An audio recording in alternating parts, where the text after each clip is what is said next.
coba lihat tuh, ada beberapa orang yang udah masuk nih. Ada ini tadi siapa nih, Daniel Ho.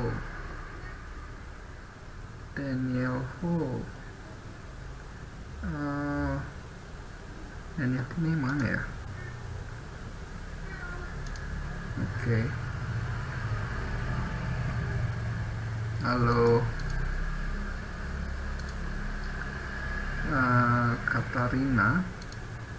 Katarina Witono. Oke.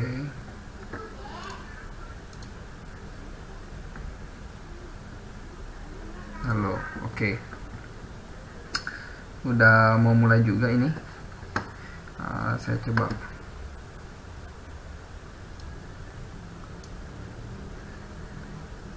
Halo. Oke. Kita sambil tunggu yang lain ya, beberapa orang lagi.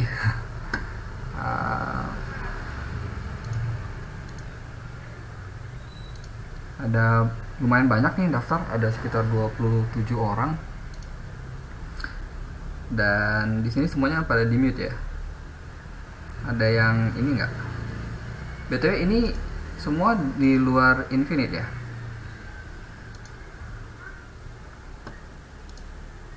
Oke. Kita sambil coba share window-nya ya.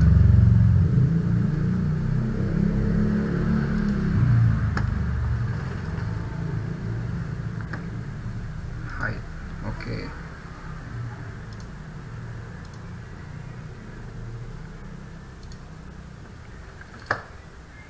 Oke, ini sambil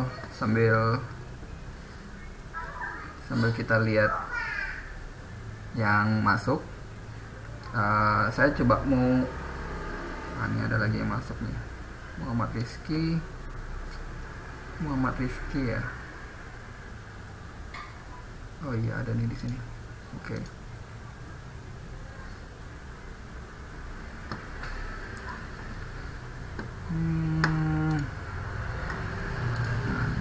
Wiki Rizal. Halo. Kalau yang kira-kira perkenalkan diri dong di kolom chatnya. Kan ada tuh chatnya di situ ya. Siapa aja nih? Sambil kenalin diri, dari mana, daerah mana. Kan sekarang pada banyak yang working from home, jadinya saya sendiri posisinya di Bali nih sekarang.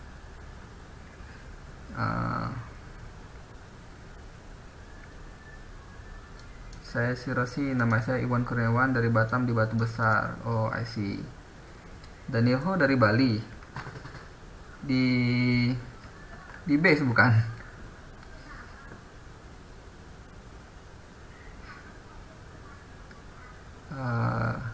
Ada Avi, saya coba share di sini lah ya. Ada Avi, terus ada Wiki dari Padang. Main banyak ya. Kok bisa pada nge-follow Infinite Studio Batam Instagramnya ya? Ada Arya dari Jakarta. Sorry ya kalau misalnya suara saya itu ada banyak motor, mobil gitu, karena rumah saya tuh bener-bener di jalan utama perumahan, jadi deket banget. Emang suka karya Infinite Studio. Oke. Ya, nanti kalau misalnya sambil jalan saya sebenarnya mau sharing soal surfacing and look development ya, shading and look development di yang mungkin sebenarnya ini dilakukan di Infinite, cuma software itu bisa macam-macam lah ya. Software itu bisa macam-macam. Di sini saya mau kenalin itu kita pakainya Quixel sama Blender. Suatu saat pengen nyoba ke Infinite Studio mas. Oke, makanya saya follow. Iya. Ya, apa namanya, ini juga disampaikan dari PR-nya Infinite untuk ngefollow ya, ngefollow Instagramnya Infinite, terus juga nanti video ini akan direkam. Video ini lagi direkam malah sekarang. Itu akan diposting di YouTube-nya Infinite Studio channel ya, channel Infinite Studio Batam. Jadi nanti mungkin saya bisa coba share itu, ada beberapa video ya. Kalau dilihat di kelihatan nggak ya share screen-nya saya ini? Kayaknya nggak kelihatan karena saya cuma share satu ini aja kayaknya ya. Bentar, ada yang masuk lagi nih.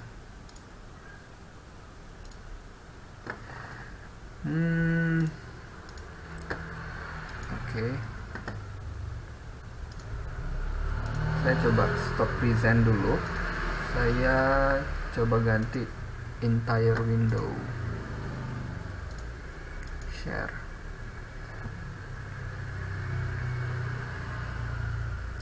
Ya. Oke.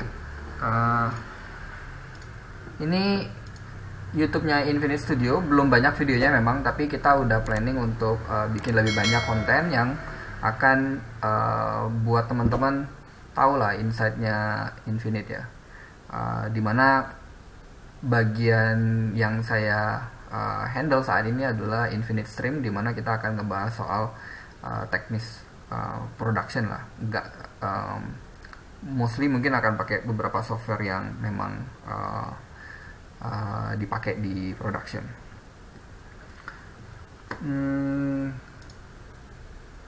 Saya coba mana tadi ya.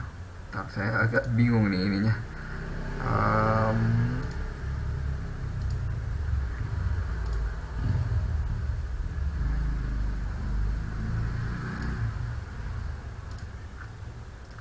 Di sini Infinite Studio saya coba geser dulu deh ke samping ya. Nah, di situ banyak teman-teman kalau misalnya mau lihat video tentang animasi. Kebetulan saya pribadi itu sebagai CG supervisornya di Infinite Studio. Jadi tanggung jawab saya lebih banyak ke arah workflow, pipeline, teknis. Sebelumnya saya di departemen lighting, cuma ke sekarang lebih ke general lah ya. Nah, ini saya coba sambil nunggu yang lain juga masuk. Ini kan ada si Rosi, tadi si Rosi udah sempat kenalin. Itu Iwan dia namanya Iwan Kurniawan dari Batam. Terus ada Daniel Ho itu dari Bali. Terus ada Afi anak Does generasi 7. Anak Does bacanya gimana? Does atau gimana? Bisa dong dibales di chatnya. Ada Ari dari mana? Ari Samhari.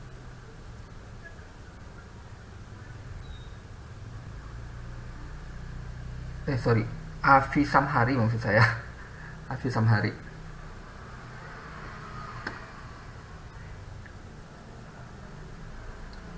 Terus Afi Samhari. Terus ada Wiki Harizal dari Padang.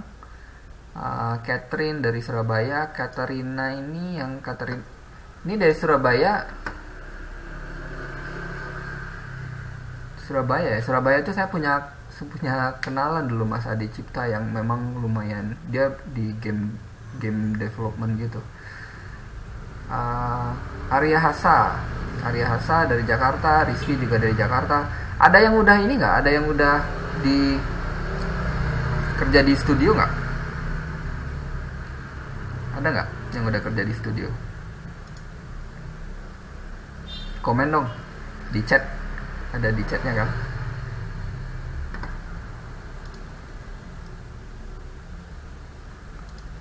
Belum, masih belajar. Belum, masih kuliah. Oke.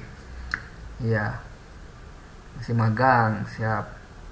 Freelance sambil belajar. Belum, tapi pernah magang di PHP Animation. PHP Animation tuh di mana ya? PHP Animation ya. Di Padang, oke, I see. Uh, Dulu saya pernah ingat, dulu kalau nggak salah anak Padang itu ada yang di MD ya. Dulu dia lumayan rajin tuh posting, zaman berapa tahun yang lalu. Waktu saya masih lumayan aktif di Facebook ya. Sekarang saya udah jarang banget aktif di Facebook. Ada siapa? Ada yang itu studi PHP ini, kayaknya saya pernah rada familiar gitu. Oke, oke, sekarang ada satu 2 3 4 5, ada sekitar 9 orangan. Mungkin nanti sambil jalan ya, kita bakal lihat. Saya sambil coba buka beberapa link dulu ya. Uh,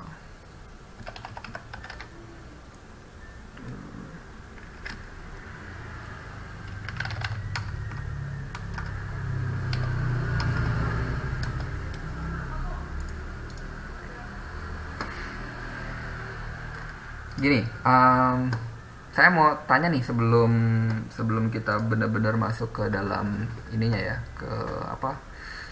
Ke dalam teknis shading. Shading ya, ini lebih lebih lebih ngarah ke shading ya. Shading sama look development. Saya coba kasih lihat pipeline workflow. Mungkin di sini teman-teman ada yang udah pernah lihat gambar animation pipeline workflow. Di sini ada yang kuliahnya memang di animation. Ada nggak yang kuliahnya memang di animation?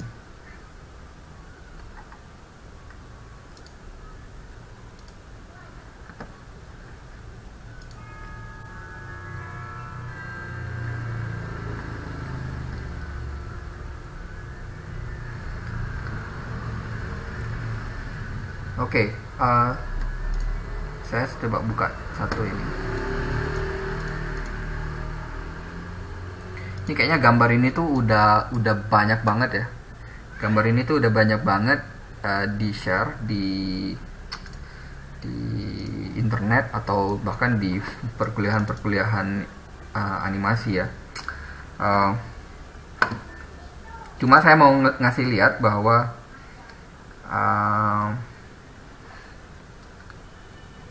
nggak ada bang, cuma lagi animasi aja. Oke, saya film tapi penjurusan animasi. Oke, ya saya sendiri sebenarnya kuliahnya di arsitektur dulu. Cuma memang sempat belajar animation tuh waktu di SMA ya. Nah ini saya nge-share screen soal 3D production pipeline. Production pipeline itu memang besar banget ya. Bikin animation itu besar banget. Kalau teman-teman pernah tahu apa yang pernah dibuat sama Infinite itu sempat bikin Jungle Beat movie ini ya, apa,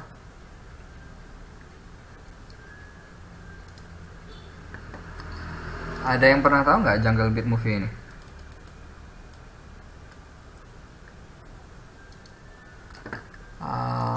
Ya, ini salah satu yang dibuat itu kerjasama dengan studio di Afrika ya, bikin movie ini. Ini trailernya, silahkan aja lihat Jungle Beat the movie official trailer ya. Ini salah satu yang menurut saya cukup terbaik lah di Nah kan ada seriesnya ya. Di seriesnya itu ada di Antv. Seriesnya itu ada di Antv, jadi bisa mungkin ada yang familiar. Cuma di animation seriesnya tuh mereka nggak ngomong gitu, karakternya tuh nggak ngomong, tapi di yang movie ini tuh ceritanya juga menarik, terus juga karakternya ngomong gitu kan. Nah, saya mau masih jam-jam segini biasa masih sering motor lewat. Saya mau coba kasih lihat bahwa production pipeline atau produksi animasi itu tuh besar sekali ya. Produksi animasi itu gede banget, dan yang mau kita bahas saat ini itu adalah di bagian sini nih, di area texturing. Tapi kita nggak bahas texturingnya, kita lebih bahas look development. Look development itu apa sih? Look development ini ada ada satu artikel yang cukup bagus menurut saya dari Philippe Beckman, A Quick Guide for Look Dev Artist Part 1. Jadi intinya kalau misalnya apa sih yang dilakukan oleh look development artist gitu. Look development artist itu mereka tuh kerjanya deket banget sama modeler sama texture artist. Nah, kalau di Infinite Studio sendiri, di Infinite Studio itu look development artist ini atau biasanya dihandle oleh lighters. Jadi kalau kita balikin lagi ke gambar ini ya, kalau kita balikin lagi ke gambar ini, look development itu adanya di tengah-tengah di sini antara modeling dan texturing ini. Ya, antara modeling dan di antara texturing lah, modeling texturing, tapi sebelum masuk ke lighting ya. Jadi kalau misalnya memang ada yang pernah familiar dengan atau kalaupun misalnya memang teman-teman di sini belum familiar banget sama produksi animasi secara masif atau besar gitu, produksi animasi yang memang panjang gitu, itu semua lininya itu dibagi beberapa tahap ya, dan salah satunya adalah surfacing, shading, dan look development. Jadi mencari sebuah looks ya. Oke, jadi kerjanya kayak gimana sih? Kerjanya itu mereka tuh biasanya anak lighting yang mengerti tentang shading. Apa sih shading? Shading itu cara untuk kita menentukan apakah looks atau feel dari sebuah objek itu apakah kesannya plastik kah, atau kesannya kertas kah, atau kesannya metal, besinya karat, atau besinya mulus, atau kesannya kaca. Nah itu atau kesannya glow, lampu gitu, itu semua dilakukan oleh look development artist dalam proses shading ya, surfacing. Nah di sini kalau dilihat ya, teman-teman bisa coba, saya coba share di sini aja lah ya, kalau misalnya mau coba buka. Tapi intinya surfacing atau look development itu dia mesti memastikan optimisasi shading, terus memake sure bahwa aset itu akan baik dalam semua sampai ke tahap-tahap selanjutnya gitu. Terus dia akan berurusan dengan perubahan pada warna gitu ya, reflection, lighting dan segala macam ini.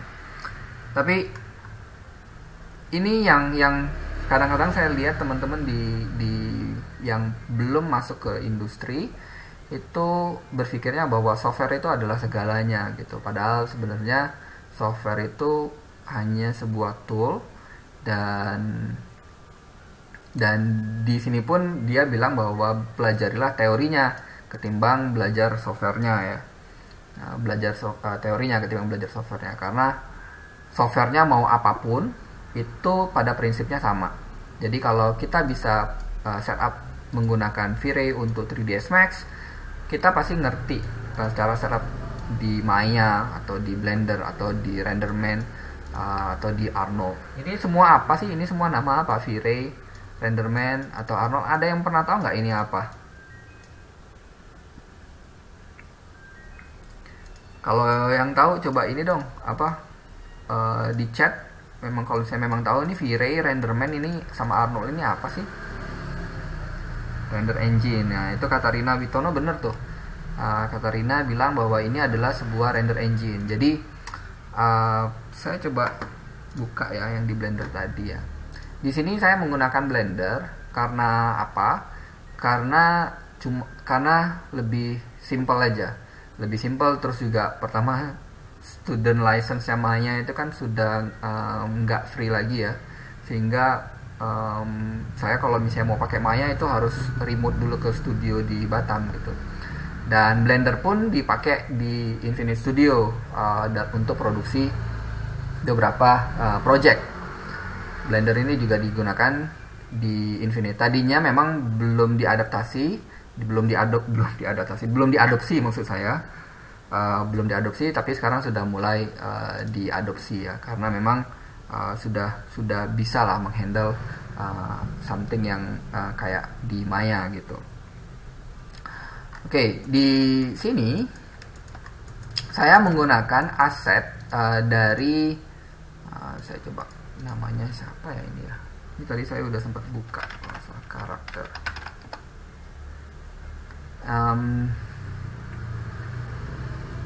Oke. Ini kalau misalnya coba saya pengen tahu sebelum saya lebih jauh lagi ya. Yang pernah pakai Blender siapa? Ada nggak yang pernah pakai Blender?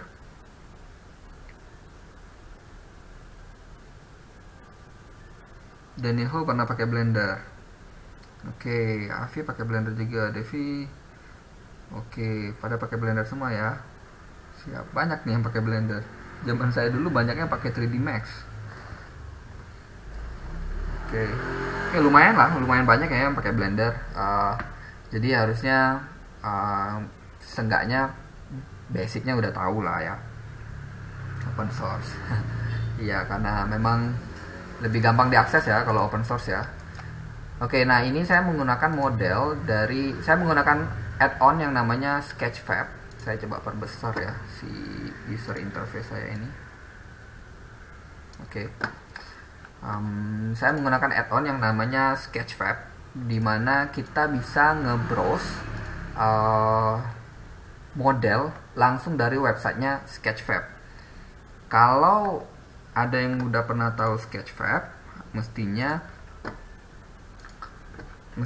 udah tahu itu website apaan. Oke, saya coba lihat mana tadi.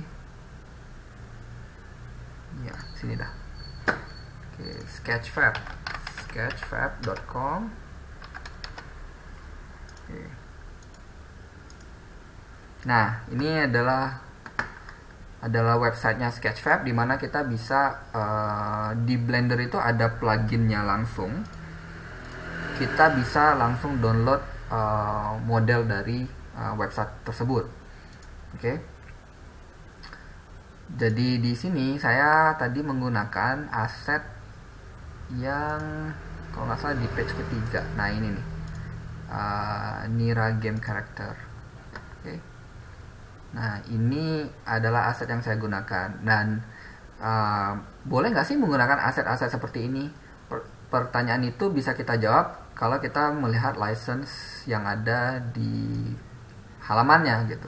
Jadi kalau dilihat di sini, ini penting juga buat teman-teman belajar soal license ini. Jadi kalau mau menggunakan konten orang lain, itu kita mesti memperhatikan beberapa agreement lah. Di sini you are free to share, copy, terus modifikasi selama kita memberikan kredit ya. Jadi di sini artisnya adalah Paul, dia yang bikin ini. Jadi saya sempat ngemodif beberapa bagian lah. Saya sempat nge-rename, sempat ngasih nama, ngasih hierarki, kayak gitu. Nah, oke. Yang udah pada pakai, sorry, tadi pertanyaan saya soal tadi saya yang nanya tuh Daniel Ho ini nggak kerja di studio di Bali? Oh enggak, berarti sekarang lagi masih kuliah atau gimana? Kirain di Bali ya itu kerja.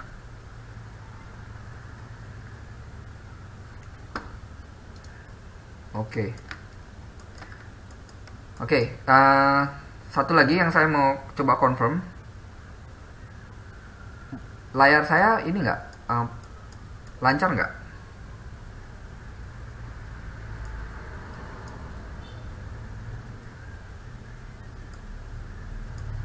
Oke, sip.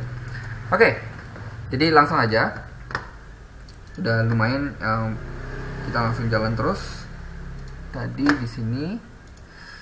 Nah, soal kenapa dibilang bahwa pelajari teorinya ketimbang softwarenya. karena software itu bisa banyak banget gitu. Nanti teman-teman misalnya kerja di studio animasi, itu bisa berpindah dari satu studio ke studio lain dengan pipeline atau workflow yang berbeda gitu. Bisa aja di studio A menggunakan Maya, di studio B menggunakan Blender, di studio C menggunakan Katana. Pernah dengar Katana?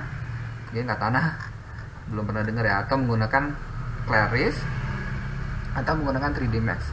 Nah, saya pribadi menyarankan supaya teman-teman itu jadi software agnostic. Software agnostic itu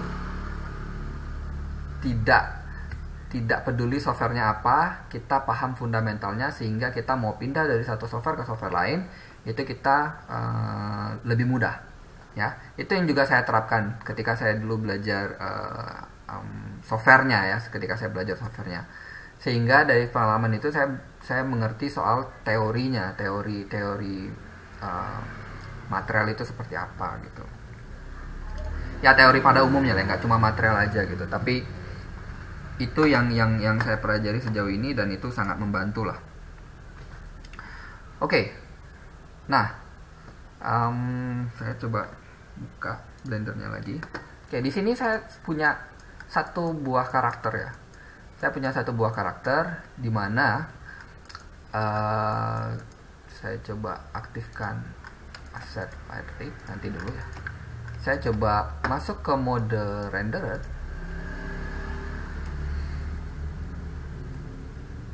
Nah, dari Sketchfab ini kita sudah punya tekstur semua ya.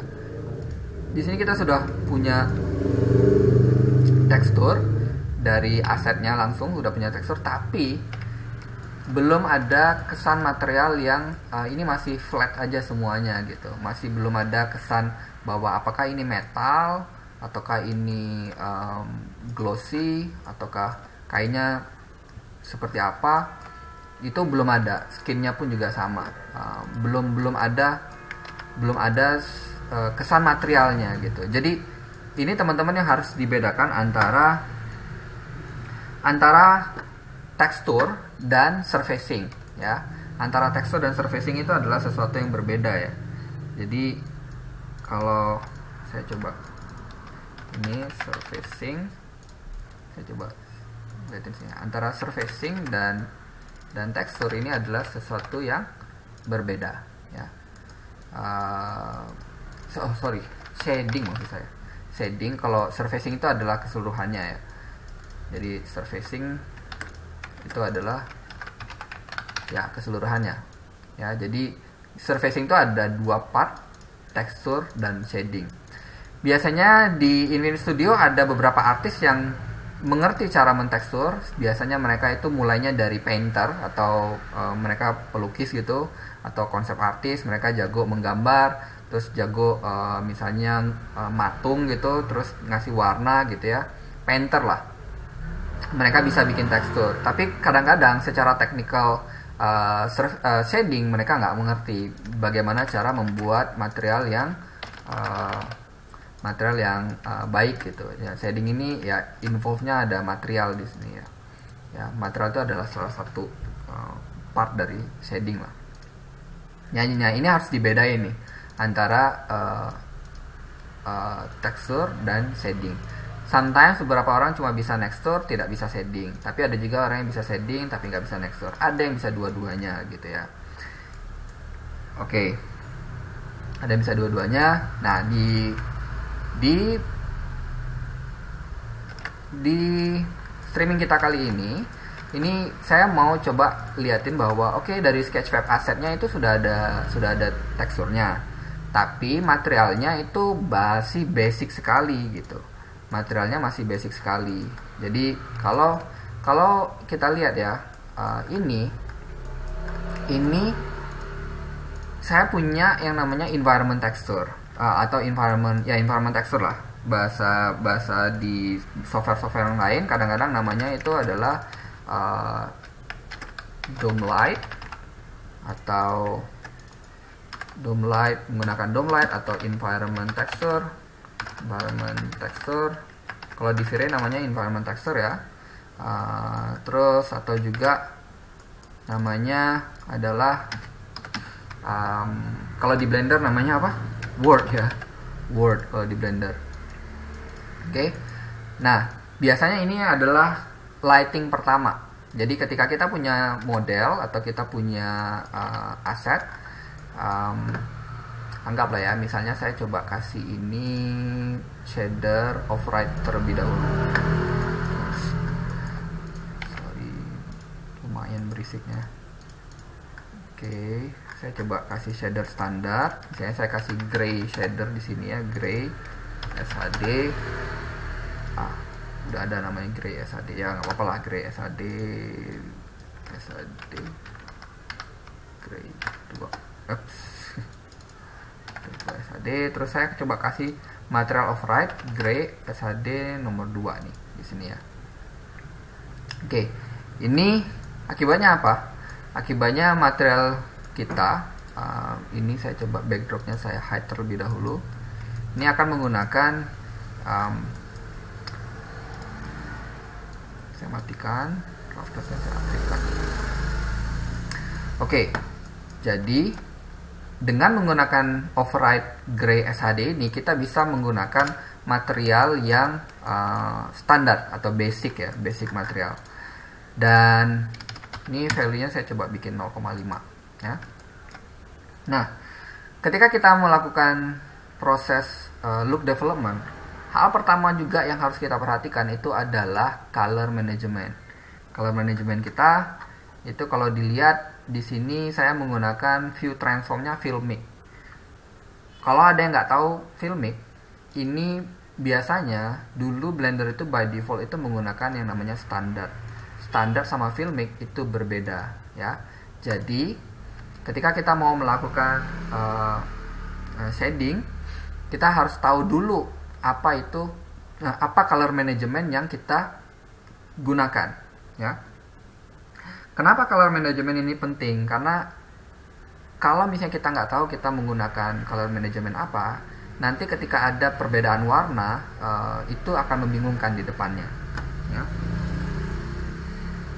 Oke, jadi saya coba kasih lihat soal color management juga.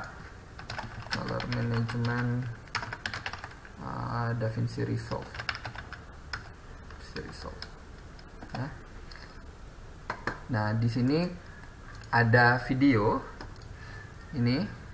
Video ini kalau misalnya saya coba share juga video ini ya.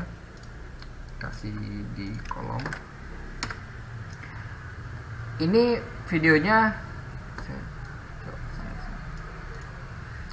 tentang color management di DaVinci Resolve. Tapi intinya adalah hal pertama yang harus kita perhatikan color management kita. Color management kita itu menggunakan apa? Di Blender itu by default saat ini adalah Filmic, which is itu berbeda dengan yang Maya gunakan. Sehingga kalau kita menggunakan Maya biasanya menggunakan sRGB ya, sRGB by default. Oke. Tapi saya nggak akan bahas terlalu dalam dulu soal color management. Karena apa? Karena ini bahasan yang memang berbeda. Maksudnya berbeda tuh dalam artian secara teknis lebih dalam lagi gitu. Tapi pada intinya untuk menyederhanakan konsepnya itu ketika kita melakukan shading dan look development, kita harus tahu dulu color management yang kita gunakan itu apa ya. Kalau di Blender itu by default itu Filmic. Aslinya semua sekarang itu ada gerakan. Kalau teman-teman pernah nonton Lego itu dia menggunakan color management yang namanya Access ya, Access.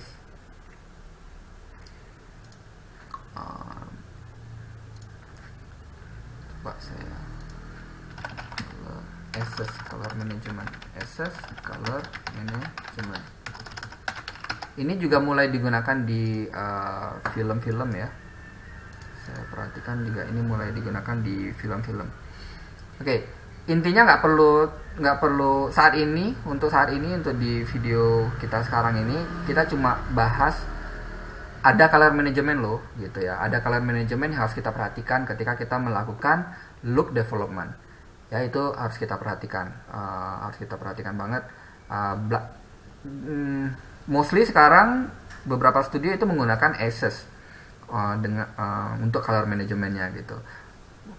Software-software pada umumnya seperti Maya, 3ds Max, Cinema 4D itu by default mereka menggunakan sRGB untuk color manajemennya. Ya, Blender dulu juga menggunakan sRGB, tapi saat ini berubah menjadi Filmic. Oke, itu karena itu akan terjadi perbedaan ketika kita nggak nge-setup color management itu. Ya. Oke, jadi di yang ini saya menggunakan Filmic. Ya. Di sini saya menggunakan Filmic.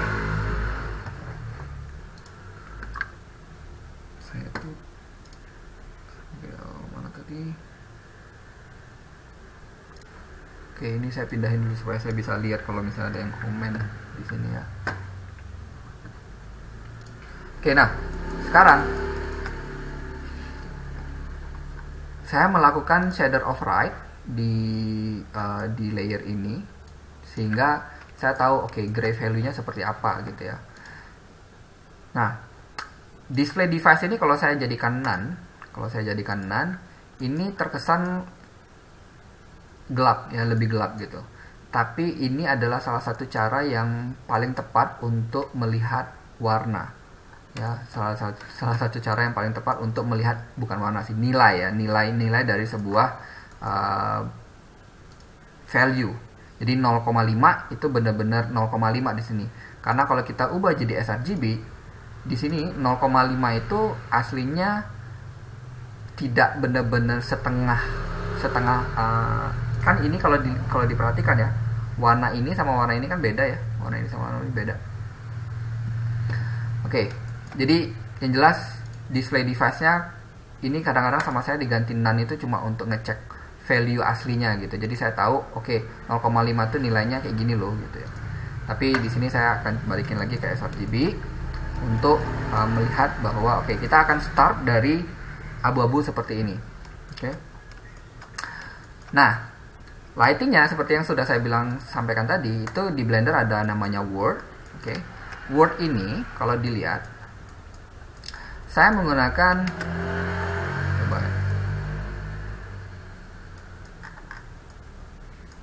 kalau saya coba matikan terlebih dahulu ya. Berarti kan ini gelap ya, nggak ada lighting sama sekali gitu. Di sini sama sekali tidak ada lighting sehingga saya perlu memberikan yang namanya background shader ya. Kalau di Blender ada yang namanya background. Terus kalau kita plug ini ke sini, ya, ini kita udah bisa lihat bahwa warnanya putih ya. Oke. Nah, kalau kita mau memberikan tekstur, kita tinggal menekan Ctrl T untuk memasang tekstur. Tapi pastikan dulu bahwa kita menggunakan add-on yang namanya Node Wrangler ya. Kalau ada yang pernah tahu, ini add-on di Blender Preferences, add-on Node Wrangler ini harus wajib diaktifkan kalau pakai Blender, kalau menurut saya ya. Wajib diaktifkan. Jadi kalau saya tekan Ctrl T di sini, dia akan membuat environment texture. Which is di sini saya sudah punya environment texture-nya namanya HDRI basic ya, HDRI basic yang warnanya seperti ini. Nah, kalau dilihat ya di sini, ini kan sudah ada influence dari lighting dome-nya ya atau sky-nya. Nah, dari sini kita udah bisa lihat karakternya sudah kelihatan interaksinya, ada bounce light di karakter ini. Nah, sekarang saya coba dengan menggunakan fill layer tadi, material override-nya saya remove dulu. Jadi di sini gray-nya saya udah tahu, gray-nya seperti ini. Sekarang saya mau balikin ke material asli, ke tekstur aslinya ya. Dilihat di sini, ini kita belum punya lighting ya, kita baru punya world lighting. Sehingga saya harus memberikan lighting yang memang akan digunakan untuk look development. Di sini saya sudah punya lighting collection namanya Asset Light Rig kayak gini ya. Ini terdiri dari, kalau kita lihat extras kayak gini, ini ada satu lampu matahari, yang mana kalau saya coba jalankan ini, dia berputar gini ya. Kalau dilihat di sini dia berputar. Ini saya coba buang dulu ya, atau saya hide aja lah. Oke. Nah, ini kalau saya play dia berputar kayak gitu. Terus nanti di kenapa saya mulainya dari 1001? Nah, ini juga teman-teman biar bisa tahu bahwa di dalam production biasanya kita itu startnya tidak dari 1 frame-nya. Biasanya kita startnya tuh dari entah itu 101 atau 1001 ya. Karena ini kegunaannya untuk efek itu akan berfungsi banget. Oke, di sini kalau dilihat dalam 50 frame pertama dia itu berputar karakternya ya, atau kameranya memutari karakter dengan lighting yang fix. Oke, dengan lighting yang fix.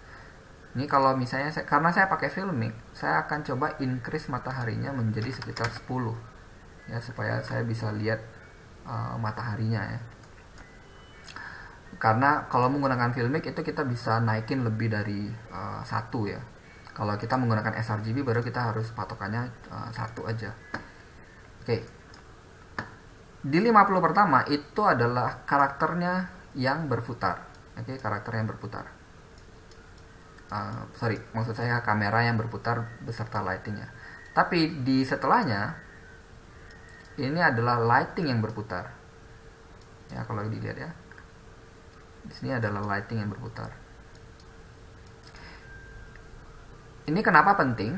Ini penting karena memang ini untuk mengecek bagaimana reaksi sebuah material terhadap cahaya. Ya, bagaimana reaksi material terhadap sebuah cahaya. Makanya kita perlu melakukan setup ini di awal gitu. Jadi kalau misalnya kita punya aset apapun, mau karakter, mau props, itu semua harus dilakukan proses turntable kayak gini. Ini namanya adalah turntable ya. Nah, jadi di 50 frame pertama kita akan bisa lihat karakternya reaksi. Jadi seolah-olah itu karakter yang berputar, padahal kameranya yang berputar gitu ya. Kita akan lihat bahwa cahaya itu selalu relatif terhadap kamera ya di 50 frame pertama. Tapi di 50 frame kedua dari 1051 sampai 1100 ini adalah lighting yang berputar ya. Teman-teman bisa lihat di sini bahwa ini adalah lighting berputar, sehingga kita bisa melihat bagaimana reaksi dari material itu. Nah, sekarang saya coba di sini saya sudah sempat kasih material, jadi udah sempat saya clean up beberapa. Kalau ngambil langsung dari sketchfab-nya, teman-teman bisa cobain sendiri. Kalau ngambil langsung dari sketchfab-nya ini tidak se clean ini ya, secara hierarki dan secara naming material atau asetnya. Nah, di Blender kalau kita mau melakukan surfacing atau kita mau melakukan shading, itu kita masuk ke dalam yang namanya shader editor. Di Maya itu ada juga namanya Hypershade, which is mirip juga kayak shader editor. Terus di sini Blender punya pilihan, kita mau pilih object ataukah word. Karena kita mau melakukan shading terhadap objek, makanya kita menggunakan objek ya. Nah, di sini bisa dilihat bahwa kalau saya melakukan preview terhadap wajahnya ya, jadi saya coba isolate dulu wajahnya. Saya coba isolate wajahnya di sini. Oke, sorry, saya coba isolate-nya beserta lampu, karena kalau lampunya nggak masuk, dia seperti tidak ada cahaya. Oke, saya coba lihat di sini. Oke, ini kalau misalnya dilihat, kalau saya coba preview dari base color-nya di sini ya, kita bisa lihat ini adalah warna dari tekstur mukanya ya. Sekarang saya coba lihat split editornya, kemudian saya pilih yang namanya image editor, lalu saya coba lihat ini namanya adalah matte head base color ya. Base color. Oke. Kita bisa lihat bahwa ini dia kebalik ini itunya, naruh teksturnya, tapi nggak apa-apa. Ini adalah base colornya. Kemudian ada yang namanya metallic roughness. Ini teksturnya kayak gini. Nah, ini yang mungkin ya, yang tadi saya bilang, bukan mungkin, sorry. Yang tadi saya bilang bahwa ada beberapa artis yang dia bisa mentekstur. Mentekstur itu biasanya urusannya hanya ngurusin color. Ya, color kayak gini. Jadi ini dia bisa nih bikin tekstur seperti ini gitu. Tapi ketika udah masuk ke yang namanya utility tekstur itu seperti apa? Seperti roughness, normal map ini namanya utility texture.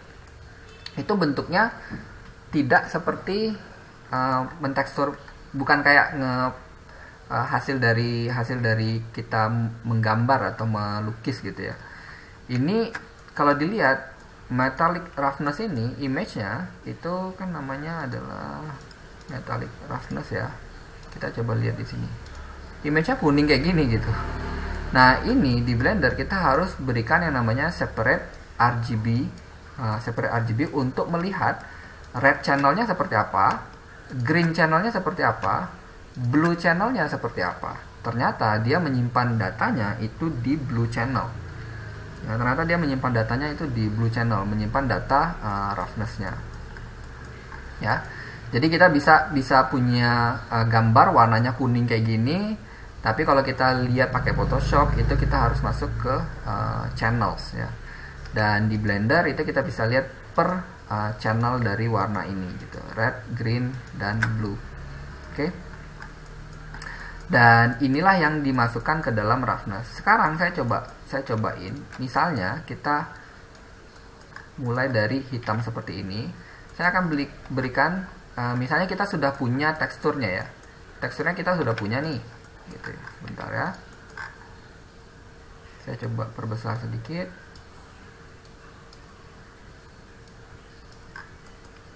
Oke. Di sini misalnya kita punya tekstur. Oke. Sekarang kan kita mau berikan dia material. Nah, di Blender itu enaknya ada yang namanya shader principle BSDF ini. Principle BSDF ini semacam standar shader ya. Kalau di render engine yang lain seperti Arnold itu namanya adalah AI standard surface gitu. Tapi pada intinya adalah satu shader ini kita bisa melakukan banyak hal. Jadi pertama kita bisa melakukan misalnya saya mempreview kayak gini, ini kan putih nih ya warnanya ya. Warnanya putih seperti ini. Kalau kita lihat channelnya ada banyak, ada GGX ini. GGX ini adalah untuk distributionnya, ada dua pilihan, GGX dan multiscatter. Kemudian ada subsurface method. Ini kalau kita memang memberikan subsurface scattering untuk skin biasanya ya, untuk kulit. By default Blender menggunakan GGX dan Kristen Burley seperti ini. Nah, kita di bawah sini ada yang namanya base color. Base color ini adalah jelas ya, warna. Oke. Base color ini adalah warna, hanya warna gitu. Base color ini hanya warna.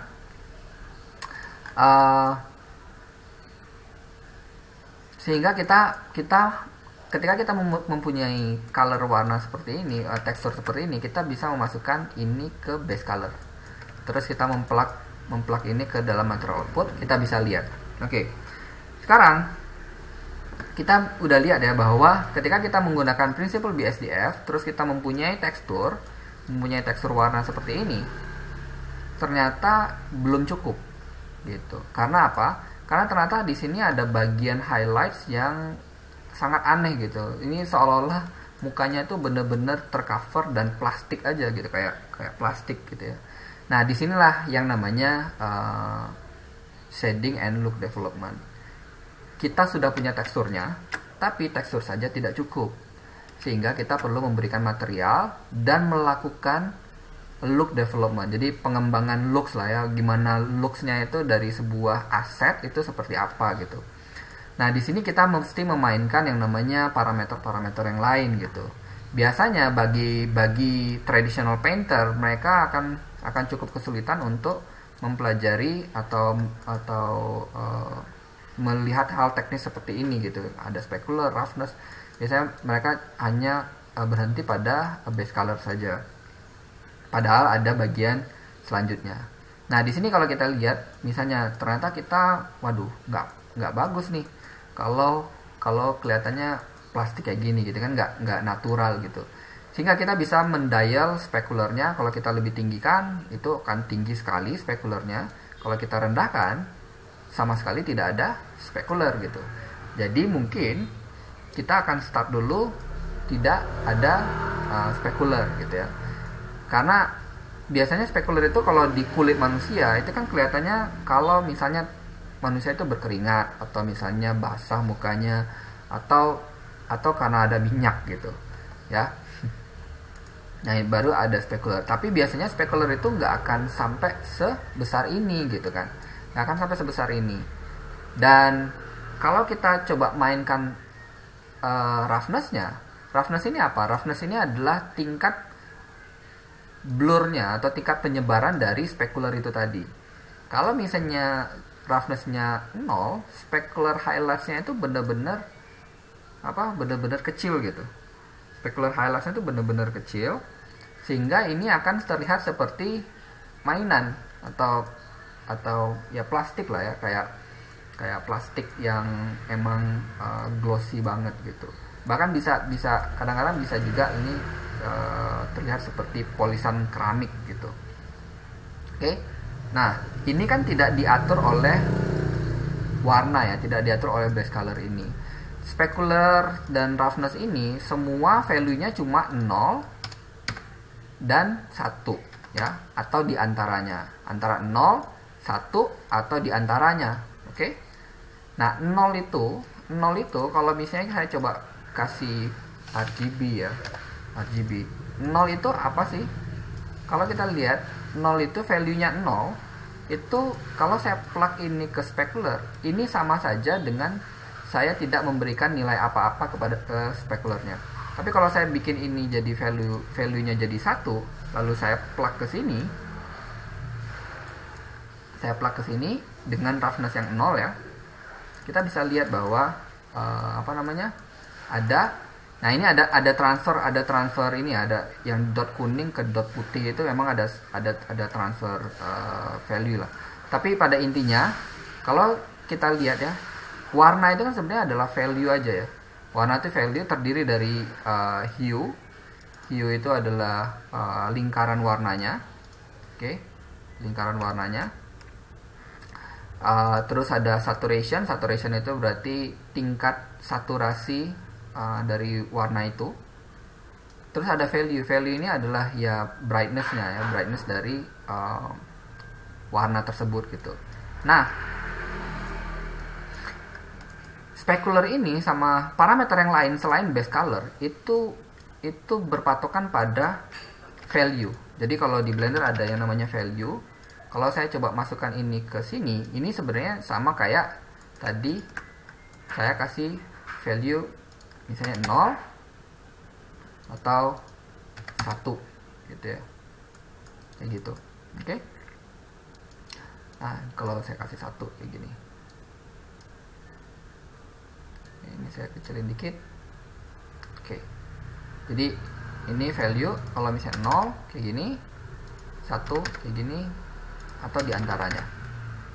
Oke. Nah, ini menariknya di sini. Karena ini cuma berdasarkan value atau berdasarkan angka 0 dan 1, berarti kita bisa menggunakan gambar. Kita bisa menggunakan gambar yang mana misal saya mencoba mengconvert gambar ini. Kan gambar ini itu ada warnanya ya.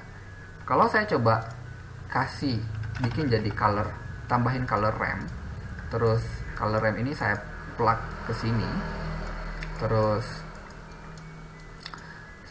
ini saya jadikan pengontrol spekulernya. Kita coba lihat value-nya kayak gimana sih di sini. Ini kayak gini ya, jadi hitam putih seperti ini. Nah, oke.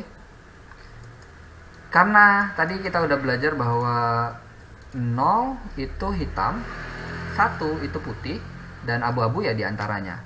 Berarti ketika saya memplug ini ke specular, dia akan membuat variasi ya.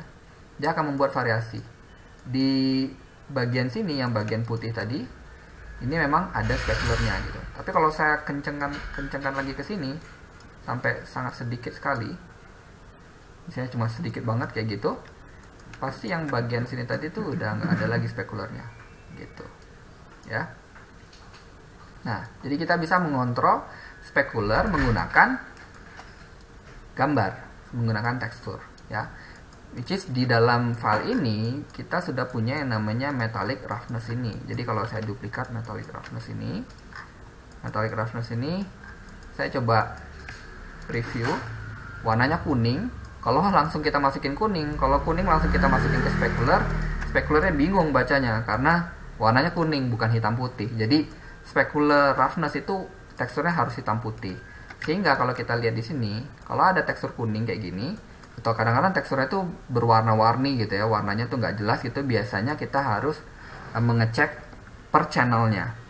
Jadi kalau saya coba cari yang namanya converter separate RGB, terus saya pasang ke sini, kita bisa lihat red value-nya seperti ini, green value-nya seperti ini, enggak, masih kosong ya, cuma putih aja.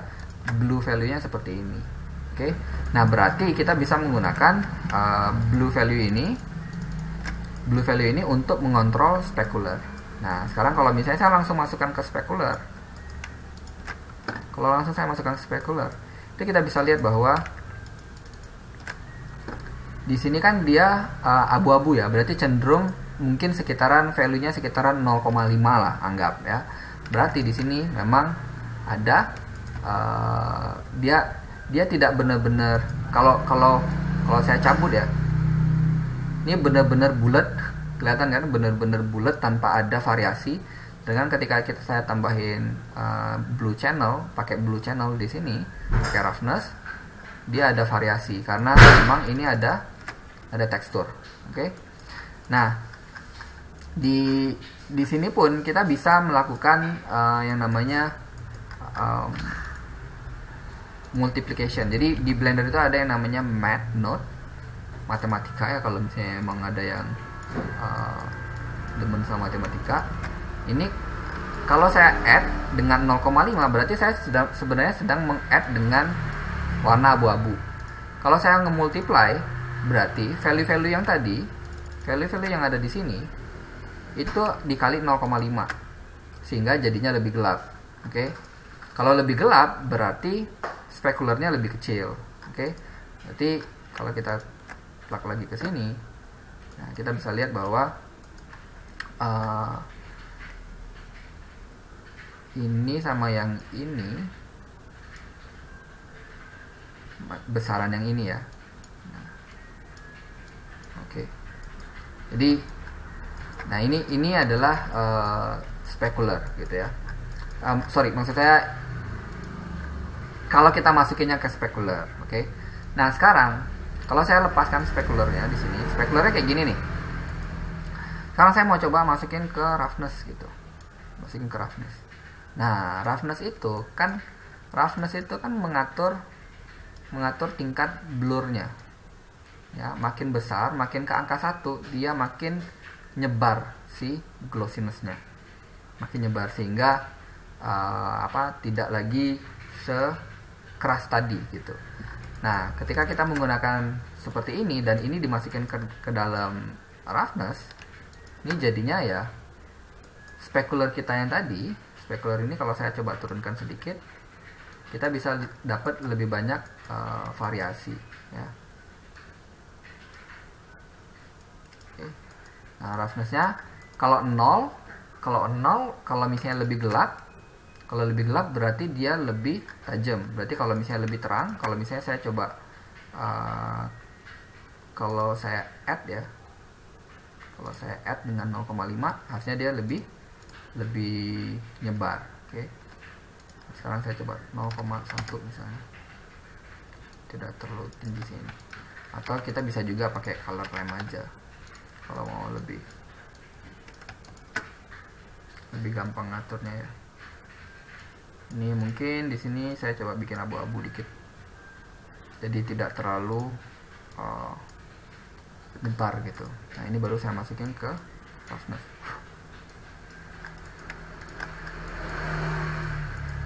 Oke, saya coba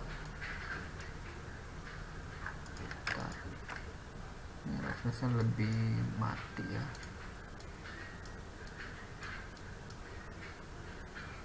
Kayaknya kalau kena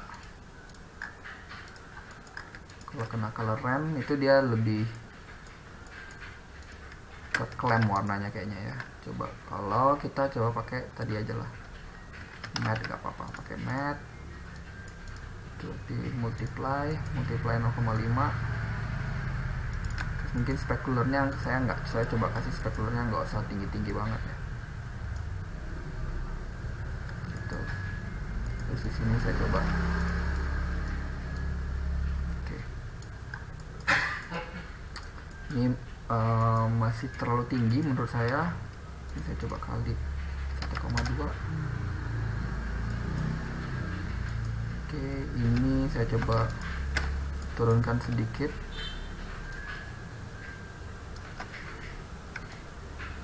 Lebih lagi. Nah, segitu misalnya. Oke, mungkin 0,05 ya. Supaya nggak terlalu besar. Oke. Nah, jadi ini adalah proses yang mencari looks ya, namanya mencari look ya, makanya namanya adalah look development. Sehingga sekarang hal lain yang mau saya tambahkan itu adalah kalau saya masuk ke lokal. Ini kalau dilihat ya, skin teksturnya ini seperti tidak ada darahnya gitu. Nah, darahnya itu bisa kita berikan yang namanya subsurface scattering. Subsurface scattering itu adalah pola untuk memberikan kesan kulit ya pada aset atau pada benda gitu. Ya. Saya coba ini subsurface scattering. Nah, ini adalah subsurface scattering. Oke.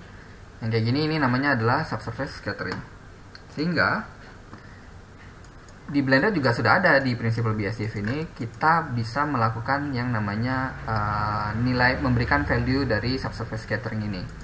Nah, ini adalah nilainya, seberapa banyak subsurface-nya mau diberikan.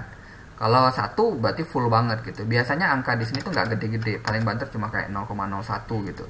0,05 misalnya saya tes ya, supaya kayak ini malah jadi kelihatannya seperti lilin ya.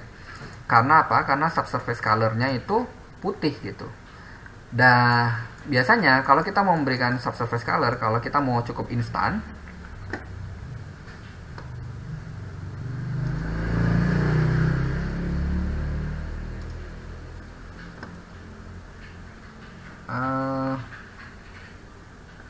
sorry, video saya keputus ya. Halo, video saya keputus nggak ya? Keputus tadi ya.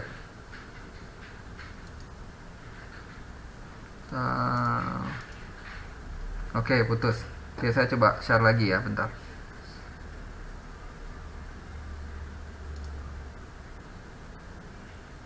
Oke. Udah? Udah belum?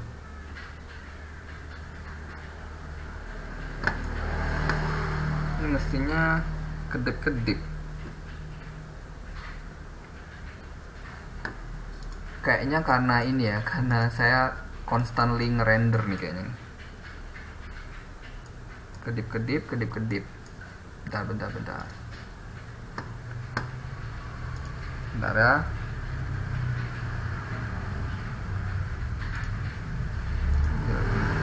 Screen. Saya coba lagi. Oke. Udah bisa? Udah lancar? Oke, mungkin kayaknya saya coba turunin sampelnya aja ya. Sampelnya kayaknya terlalu tinggi mungkin.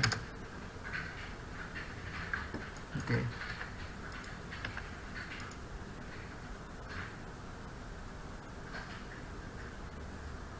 Saya coba ambil kepalanya aja deh. Ya, select hierarki. Terus ini saya lokalin.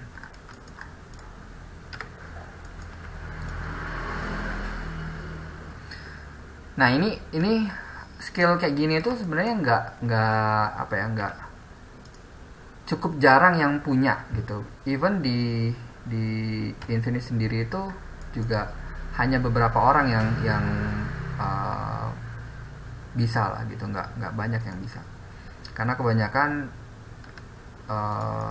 memang sudah ada kan kayak gini tuh basic ya. Ya di Infinity itu kita udah banyak tools yang sudah sangat memudahkan artis, sehingga artis kadang-kadang sudah tersedia toolsnya, artis tinggal pakai aja gitu si CG artisnya ya. Tapi saya juga masih juga kadang-kadang menemukan gitu, kadang-kadang saya juga menemukan bahwa di industri nggak semuanya juga mengerti tentang shading gitu, walaupun dia bisa nextdoor. Nah, oke, kembali lagi, udah lancar ya?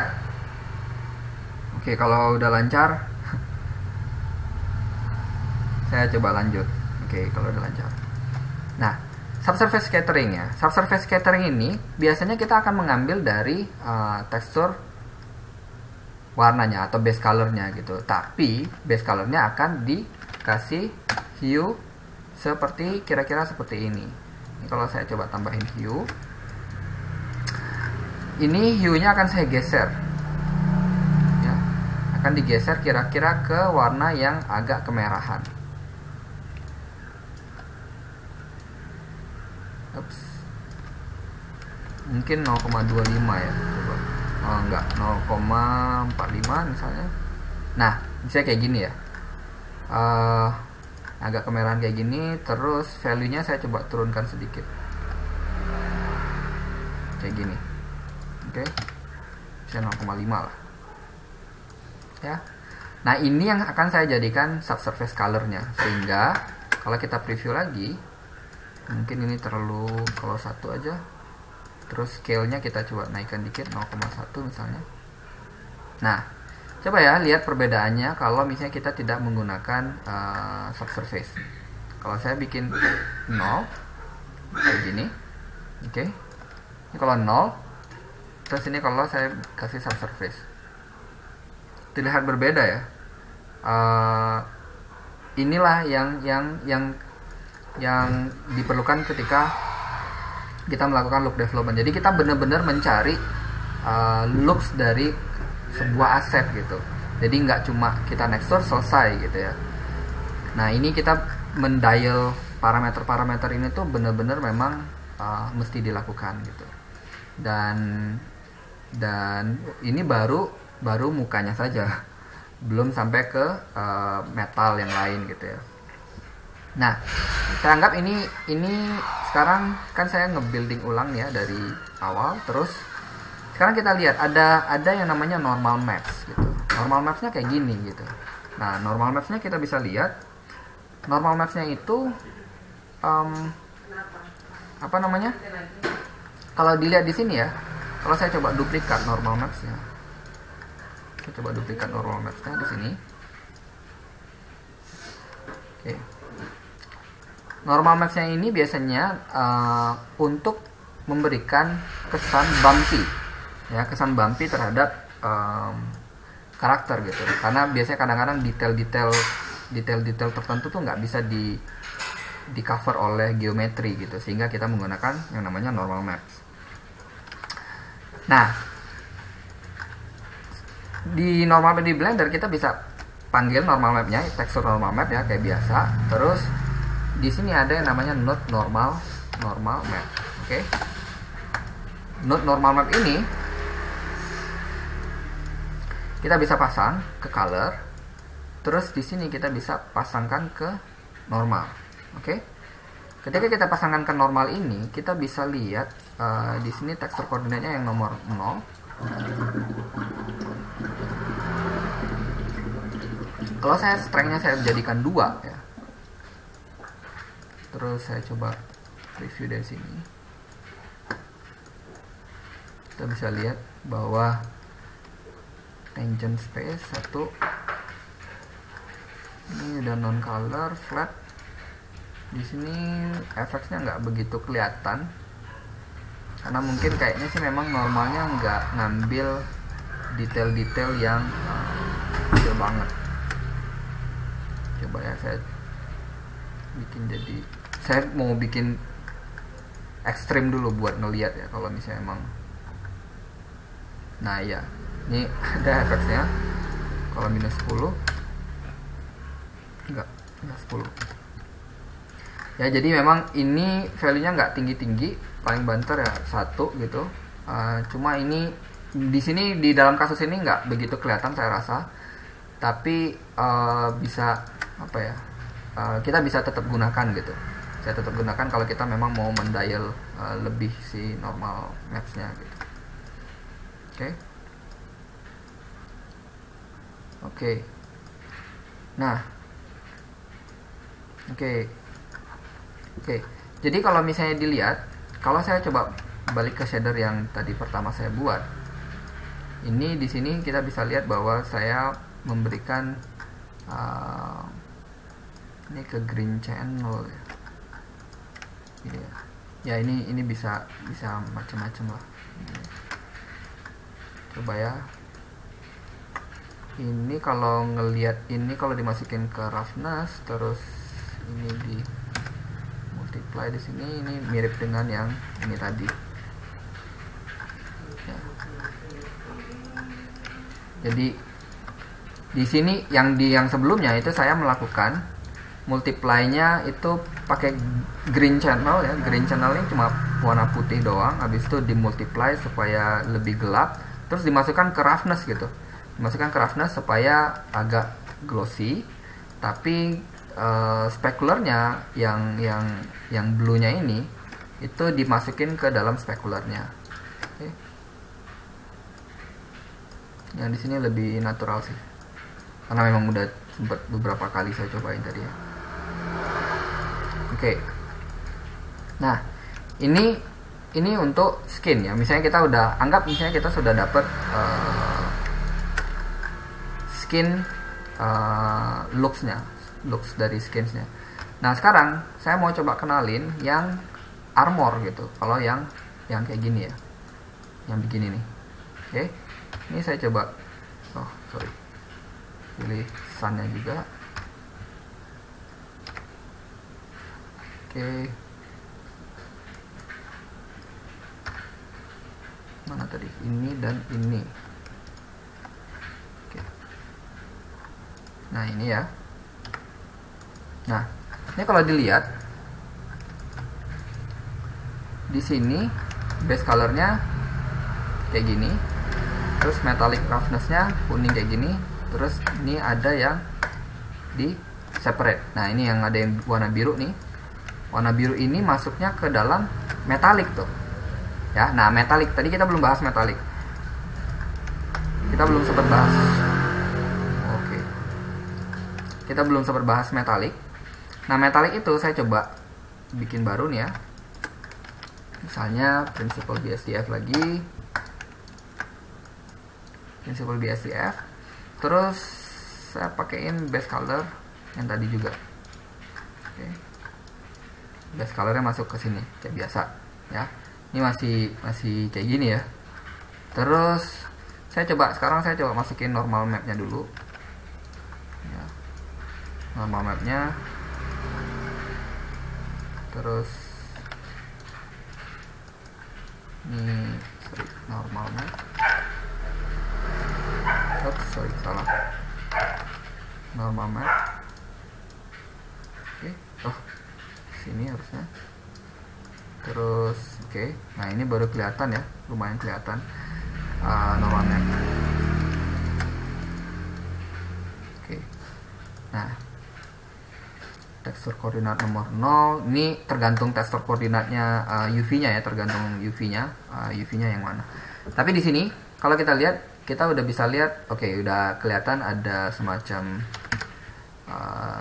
displace-nya atau normalnya kerasa di sini. Tapi di sini ada suara anjing ya, sorry ya.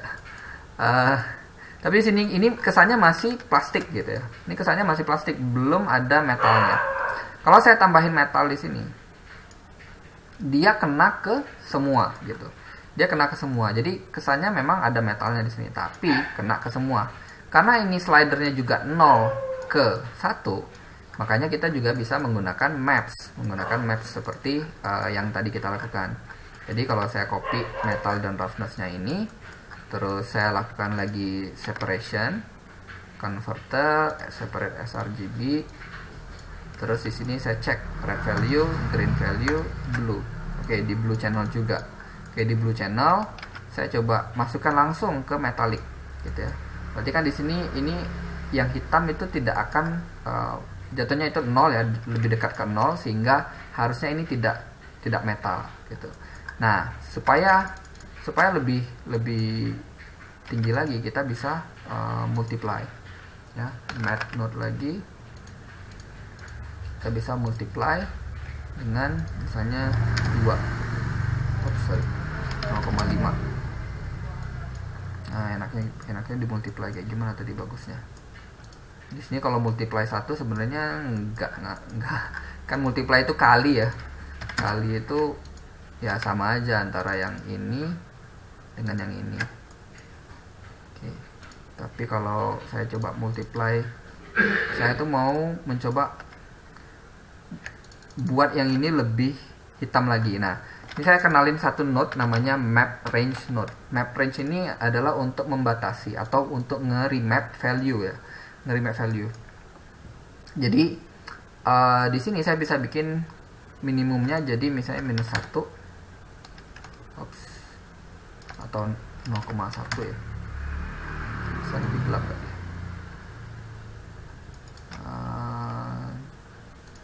Coba ini -1 harusnya. Ini belum di preview, sorry, belum kelihatan tadi. 0,5. Nah, ini terlalu keras ya. Saya coba mungkin di sini lah ya, di sini. Jadi kalau saya mute tekan M, ini originalnya. Ini setelah saya coba kasih map range sehingga dia lebih kontras. Nah, baru ini saya masukin ke metallic. Ketika saya masukin ke metallic, ini yang benar-benar metal memang yang cuma yang putihnya aja. Jadi yang teksturnya hitam itu tidak metal gitu ya. Nah, terus saya bisa tambahkan specularnya, terus softness-nya saya coba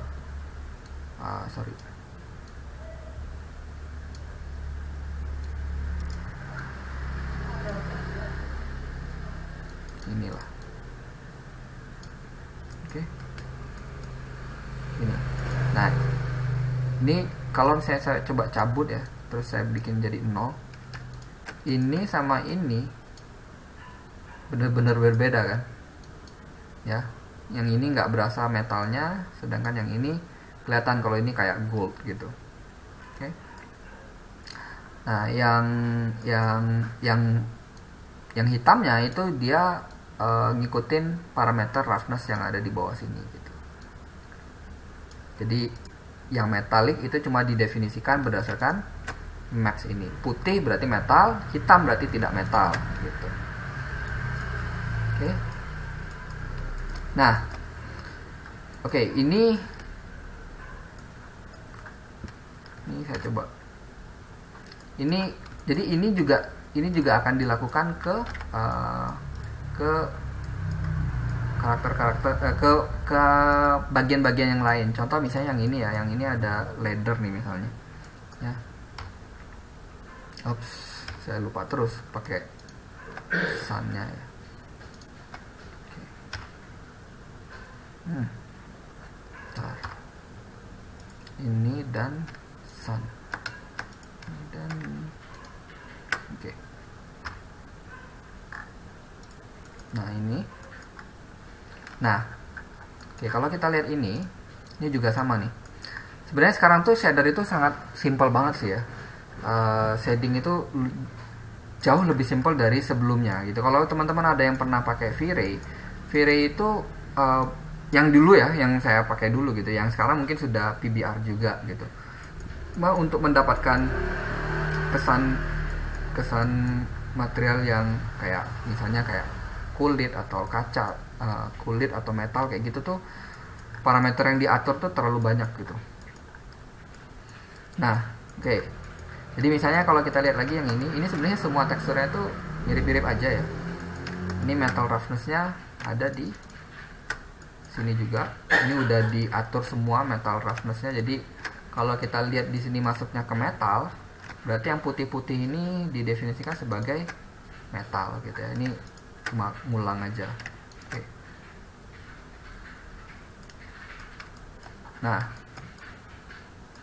ini kita bisa bermain juga dengan roughness-nya. Misalnya ini anggaplah misalnya ini roughness-nya kan dia cuma abu-abu kayak gitu aja ya. Kalau kita mau kasih kesan tekstur gitu, kita bisa kasih noise gitu.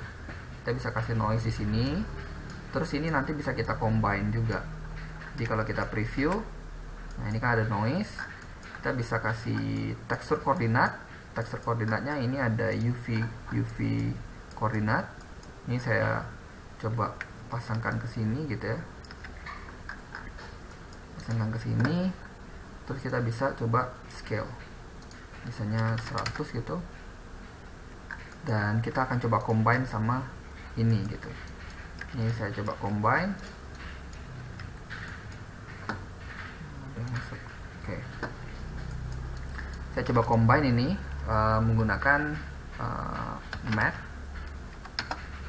Jadi ini dicampur dengan ini di multiply misalnya, kan jadinya kayak gini tuh. Oke.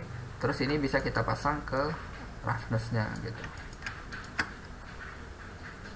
Nah ini kan kalau dilihat ada yang bener-bener, ini kalau original. Oke. Ini kalau yang ini. Nah ini cuma berarti si tekstur ini terlalu ini kalau di multiply kan dia jadi lebih gelap ya. Jadi kita bisa saya coba bikin ini abu-abu sama ini. Oke. Berarti ini saya coba bikin color ramp. Terus ini saya coba bikin lebih putih lah. Jadi nggak begitu. Ini coba saya multiply lagi, tapi value nya 1,1 misalnya, jadi lebih terang. 1,3 misalnya. Oke. Ini kita pasang ke roughness. Oke, nah kita tinggal ngedial ini.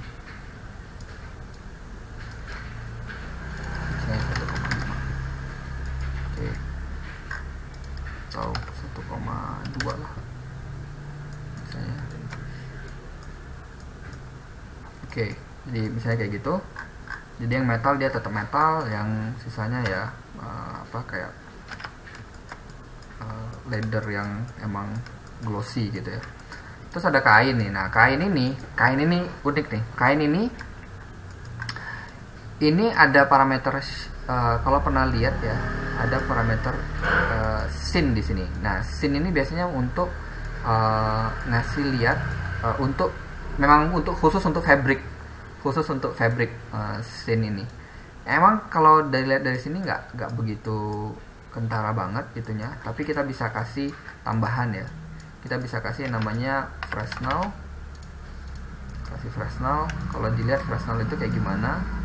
Kayak gitu. Atau misalnya coba kasih namanya layer weight.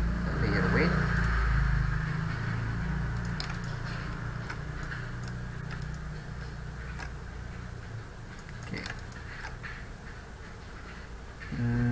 Saya coba lokalin. Saya coba ini juga ya. Fokus di sini aja dulu. Oke. Nah, ini kalau saya tambahin Fresnel, kayaknya value-nya lebih enak pakai yang Fresnel tadi ya. Oke.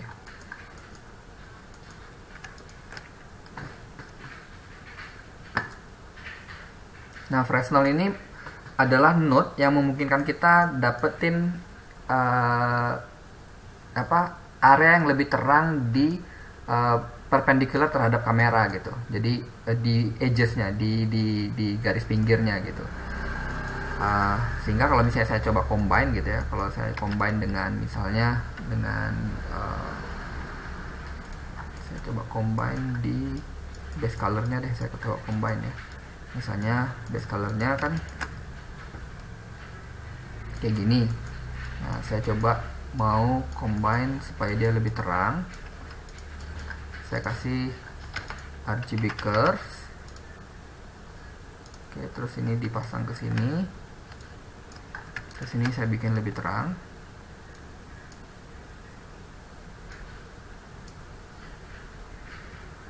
Oke. Terus di sini saya kasih mix RGB. Mix RGB itu buat apa sih? Mix RGB itu buat mengcombine ya, mengcombine. Kalau biasa pakai Photoshop kan kita mengcombine itu pakai layer ya, layernya itu disusun gitu. Nah, kalau di yang pakai node base itu pakai mix. Jadi mix ini untuk mengkombinasikan dua tekstur sekaligus gitu. Jadi kalau di sini saya pakai originalnya di color satunya, terus on topnya di yang atasnya, layer yang atasnya itu di color 2 itu pakai yang lebih terang.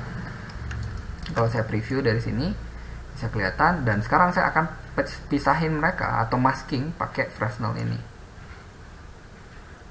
Nah, ini bisa kita lihat. Ini adalah tekstur aslinya. Terus ini adalah tekstur yang udah diterangin. Saya coba geser dikit. Mungkin kayak gini lah. Ini lebih wash out dikit ya. Terus ini dia cuma tipis banget di sini ya, 1,6 misalnya. Oke. Terus kita combine. Kalau dibikin lebih terang lagi gimana? Biar kelihatan banget ya. 0,5 misalnya. Nah, terlalu terang. 1,2 misalnya. Oke.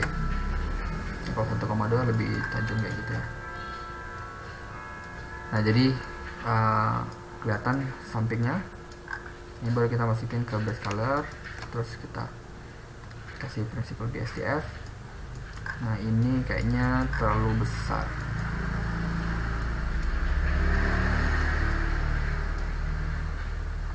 Sheen-nya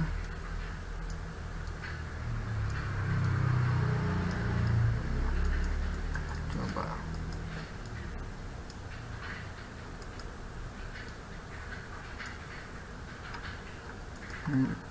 Oke. Ya, ini sekarang kita bisa lihat ada edges di sebelah sini gitu ya. Nah, oke. Ini maksudnya kayaknya mesti dikontrasin dikit nih kayaknya. Coba kalau 0,5. Ini juga saya coba kontrasin dikit ya. Wah, ini terlalu kontrasnya 0,1. Oke. Anggaplah kayak gitu ya. Nah, oke. Nah, ini saya coba save dulu. Nah, sekarang kalau kita sekarang saya coba ini soal Blender ya. Nah, di Blender ini sebelum saya coba masuk ke Quixel, sebenarnya di Quixel saya mau kenalin soal bridge ini. Quixel bridge ini kalau misalnya ada yang belum pernah pakai, ini enak banget buat ngambil aset yang sudah ready to go lah gitu. Kita mau ambil, misalnya saya lihat di karakter ini tuh kayaknya keren dia kalau misalnya dikasih yang aset yang ini tadi, dia dikasih tegak di atas sini gitu ya. Jadi saya coba misalnya ini yang saya download ya, yang mana ya, cobalah yang inilah, yang ini tadi saya udah download sih, yang ini saya sempat udah download gitu ya, jadi kalau buka Quixel nanti download, nanti ada ini kan saya redownload kalau misalnya memang mau download lagi gitu. Tapi ini tadi udah sempat saya download. Terus di sini ada export setting. Export settingnya itu saya bisa export ke Blender langsung dengan texture resolution 4K, terus texture formatnya JPEG, terus nanti ini saya ekspor. Nah, tapi saya coba matikan dulu render mode-nya supaya nggak terlalu berat ya. Ini kalau saya ekspor dari Quixel, dari Bridge terutama, maksudnya Quixel itu ada banyak, ada mixer, ada Bridge. Tapi yang di sini saya coba pakai Bridge, saya coba ekspor ya. Exporting to Blender. Nanti kalau kita lihat di Blender kita, harusnya dia masuk. Nah, tapi memang ini harus Blendernya yang memang diinstal ya, bukan yang zip. Blendernya mesti Blender yang install. Nah, ini kalau dilihat mesinnya masuk, udah masuk belum ya? Apa masih proses?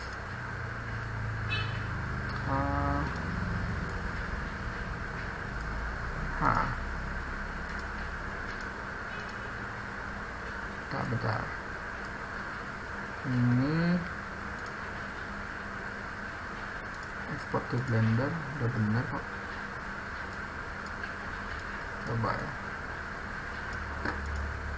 Coba kalau saya buka lagi Blendernya satu. Saya buka Blender satu. Terus bridge-nya saya coba close dulu lah. Saya coba search bridge.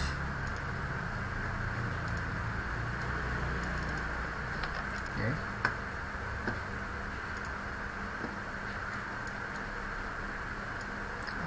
Yang tadi udah ada di purchase. Ini ya tadi ya. Oke, ini download setting, export setting ke Blender, export.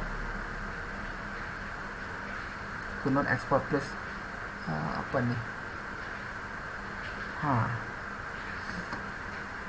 Coba ya redownload. Coba saya redownload. Sampai sini ada yang ditanyain nggak? Silahkan aja kalau mau nanya apa aja ya. Ada yang mau nanya soal studionya atau soal apapun lah. Sambil saya coba download ini. Ada yang tertarik masuk ke dunia animasi nggak? Atau ada yang sudah mulai menghasilkan dari animasi?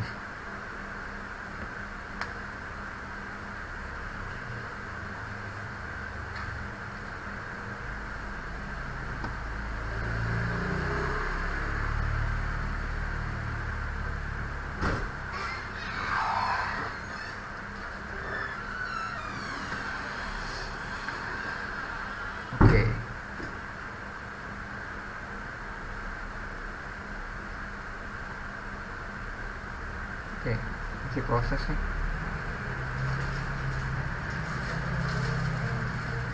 Loop development ini semua benda dalam satu scene. Biasanya satu aset, ya semua benda dalam satu aset lah. Benda itu kan kalau kayak misalnya dia ngerjain karakter, memang iya semuanya satu karakter itu gitu. Kalau misalnya mobil gitu, ya satu mobil itu beserta isi-isinya gitu. Apalagi misalnya kalau karakter hewan misalnya gitu, sama juga. Jadi memang satu aset, kita bilangnya satu aset ya. Satu aset itu dilakukan look development kayak gitu. Nanti kalau misalnya ada look development environment juga, set gitu, set building gitu ya. Environment. Memang belum di sini baru karakter, belum ke environment. Mungkin di pertemuan selanjutnya saya coba pertimbangkan untuk environment ya. Environment juga kalau look development itu, kalau environment bisa dipecah, tapi biasanya di rendernya tetap di dalam satu scene dulu gitu. Kalau untuk environment, kalau misalnya hutan gitu ya, hutan itu kan banyak ya, ada pohonnya, pohon A B C D, terus ada batu A B C D gitu, ada banyak banget. Which is itu biasanya nanti ada look development per asetnya dulu, dapat satu pohon, dapat batunya, dapat gitu, udah dapat semua, baru nanti Di-combine dalam satu environment, terus dikasih lighting lagi, baru di render lagi untuk bikin approvalnya gitu. Dan biasanya kalau di project itu kan kita ada approval ya. Di project kan kita ada approval lah. Nggak bisa nih. Kenapa ini? Ada masalah nih. Saya nggak tahu kenapa nggak bisa. Kemarin masih bisa. Kemarin masih bisa nih.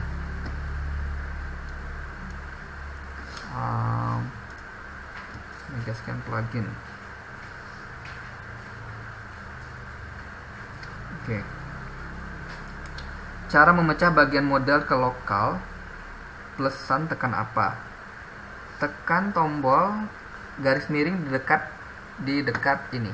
Saya coba liatin. Di dekat numpad. Di dekat numpad itu ada tombol garis miring. Mana ini?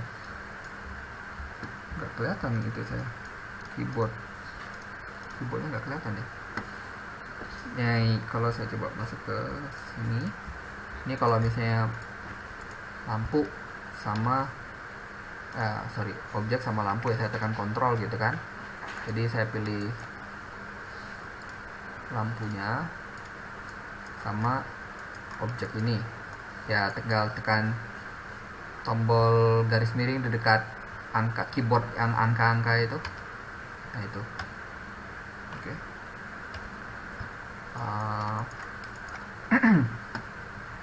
Ini Quixelnya nggak jalan, si bridge-nya kayaknya ada yang nanti saya coba. Jadi nggak bisa ngeliatin. Global export setting, export to Blender benar, JPEG benar, export. Please check log for details. Oke, gimana?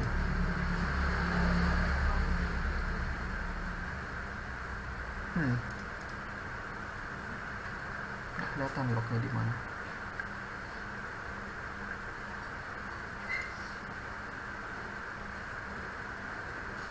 Nah, nanti deh saya lihat ini kenapa itunya. Ini kemarin masih bisa nih. Kayaknya tadi mungkin karena saya update bridge-nya. Jadinya ada masalah. Ya, jadi tadi pertanyaannya apakah ini semuanya? Iya, benar, semuanya. Jadi emang satu-satu gitu. Emang satu-satu buatnya.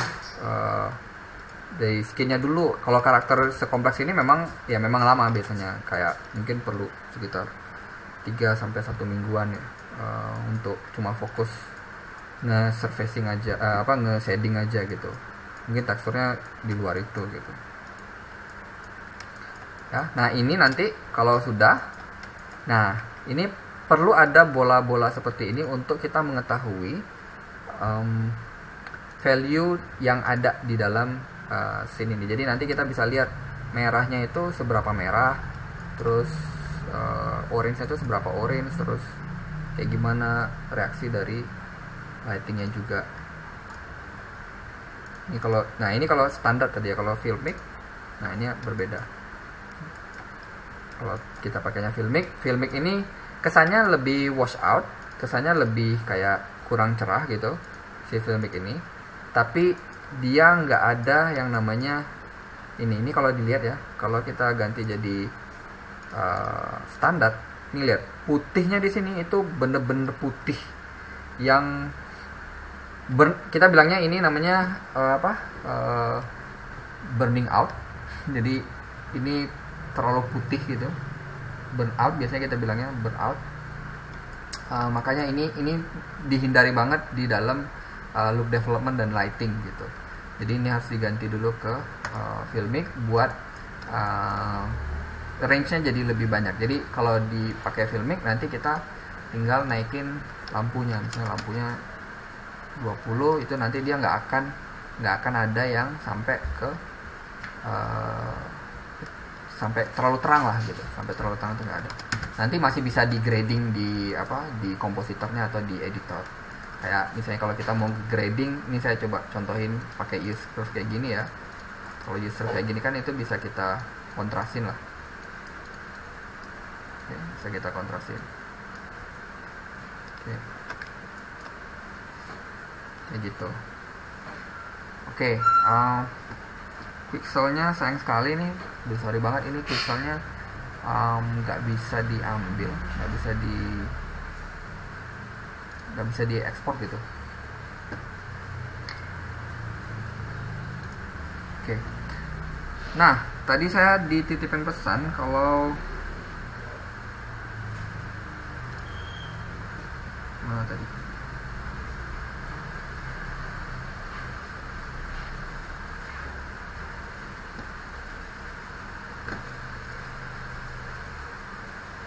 Ya, jadi ini buat teman-teman yang memang udah join, di kesempatan kali ini, videonya akan kita posting di YouTube-nya Infinite, which is minggu depan kita akan lakukan ini rutin ya. Kita akan coba rutin, mungkin either 2 minggu sekali atau 1 minggu sekali, cuma 1 minggu sekali nanti dulu saya coba obrolkan dulu gitu ya. Tapi kira-kira nih dari teman-teman di sini, apa sih bahasan yang memang pengen banget dicari tahu gitu? Di sini emang semuanya apakah tertarik di look development, atau misalnya ternyata tertarik di animationnya atau dan sebagainya. Saya perhatikan beberapa anak magang yang dari Jakarta ke Infinite Studio itu ada yang animator, ada yang memang di FX, ada yang di lighting, banyak gitu ya. Dan industri sendiri saya perhatikan memang sekarang ada corona ya, tapi apalagi ini kesempatan bagus banget karena dengan ada banyaknya working from home itu teman-teman nggak harus pergi ke studio lagi gitu. Jadi walaupun kadang-kadang dari studio masih ada requirement untuk ke Batam gitu, tapi sekarang itu masih banyak possibility yang kita punya beberapa artis yang itu nggak di studio gitu, jadi kerjanya remote. Untuk 3D animatornya nanti ada nggak ya mas? Soalnya saya lagi belajar 3D animation. Oke, nah ini material dan rigging, kamera banyak sih. Oke, dari Avi tadi nanya untuk 3D animator. Nah ini saya coba. Ini menarik nih pertanyaannya ya. Untuk 3D animatornya nanti ada nggak mas ya? Saya lagi belajar jadi 3D animator juga, mungkin maksudnya gitu ya. Karena kadang-kadang ada yang kayak dulu saya waktu di arsitek itu ada yang bingung bahasanya, ini arsitek atau arsitektur, yang mana? Arsitektur itu adalah bidangnya, arsitek itu adalah orangnya. Nah animator itu orangnya gitu.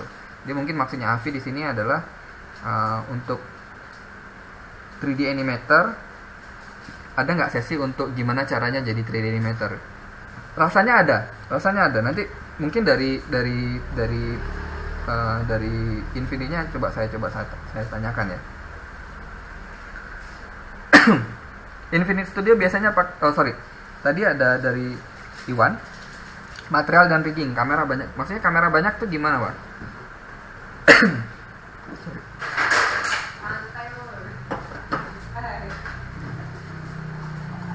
Setting kamera yang bagus. Asik. Oke, bentar ya, saya minum dulu.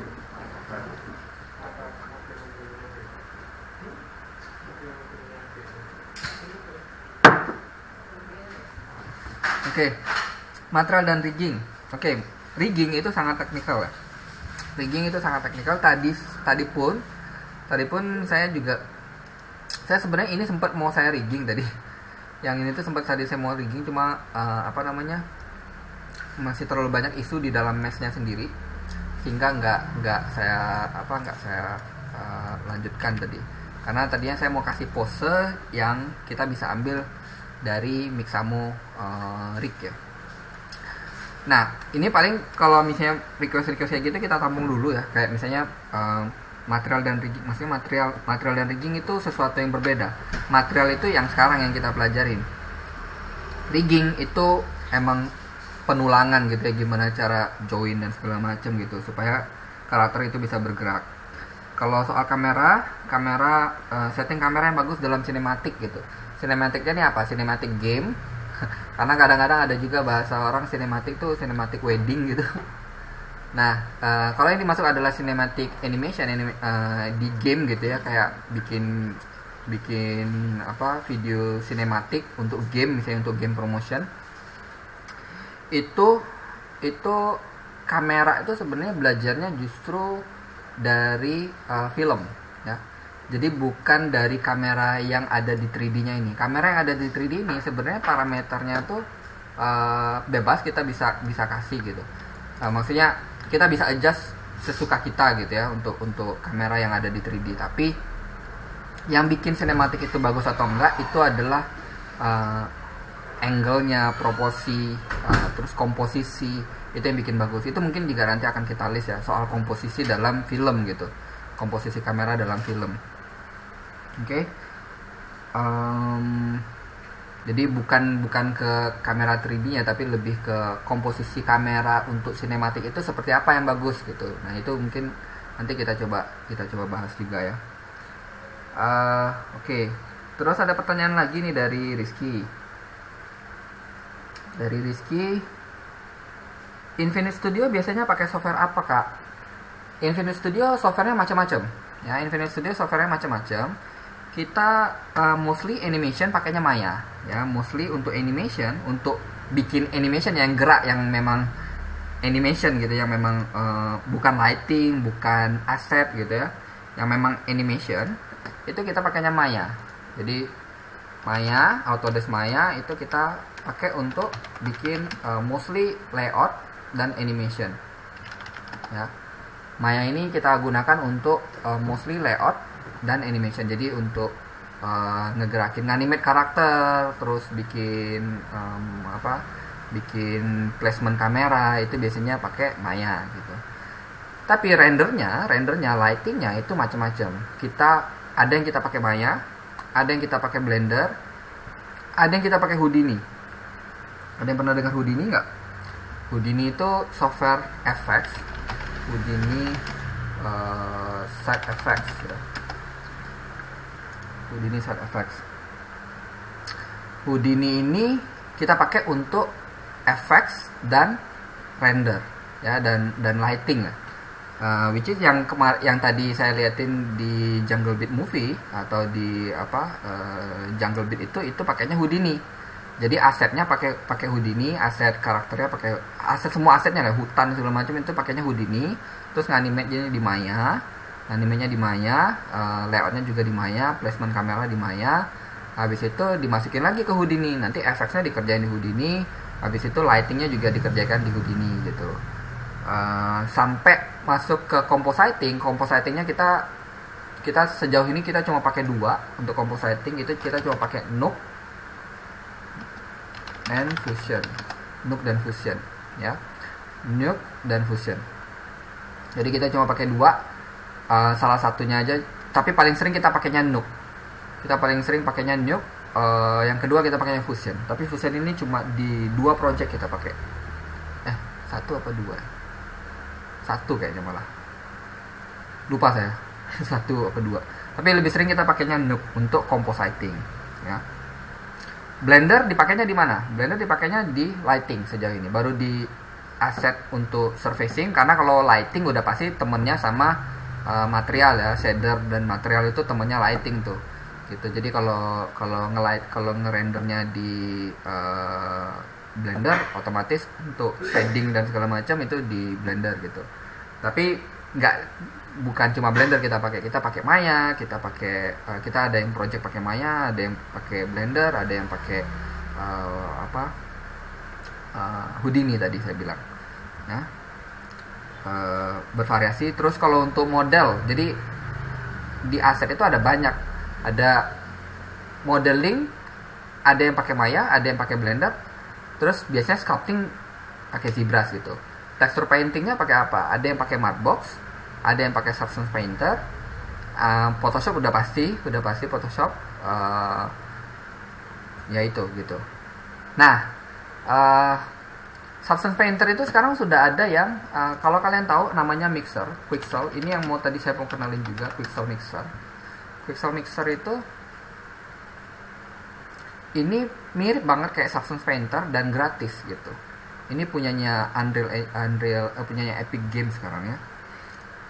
Cuma ini belum kita pakai di production studio, tapi saya sudah nyobain dan waduh, ini versi gratisnya Substance lah, walaupun ada beberapa fitur yang berbeda gitu, tapi ya 11 12 mirip lah ya.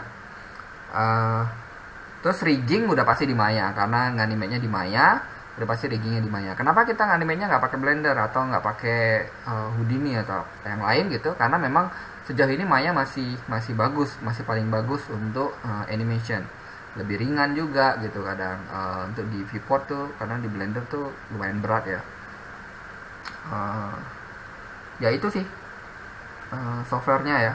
Kalau render engine Maya udah pasti nggak mungkin pakai bawaannya Maya yang dulu ya. Kalau sekarang kita belum pernah ngerender pakai, kan Maya tuh bawaannya sekarang Arnold. Kita belum pernah ngerender pakai Maya Arnold. Pernah sih sekali, tapi cuma project test. Tapi yang workflow pipeline kita di Infinite banget itu tuh kita pakainya Maya itu biasanya sandingannya tuh sama V-Ray atau sama Redshift ya. Tapi kalau Houdini itu sandingannya sama Arnold. Jadi Arnold tuh waktu Houdini itu kita pakainya untuk jungle movie itu kita pakai Arnold rendernya gitu. Nah kalau Blender ya jelas kita pakainya Cycle sama Eevee gitu untuk render engine-nya gitu ya. Ya itu sih kalau render engine. Terus dari Devi ada pertanyaan lain dari Devi, rigging sama animasi. Rigging sama maksudnya gimana Devi?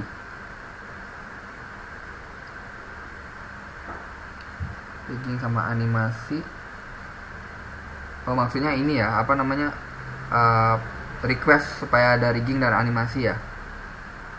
Nih kalau kalian coba, nah ini juga tadi yang saya bilang ada kalau misalnya kalian sempetin ke channelnya Infinite Studios, kalian bisa nanti kalau misalnya ini udah diposting, kalian bisa sharing, terus di share lah kayak biasa, share, like, comment kayak gitu, buat dapat notice dari admin YouTube-nya.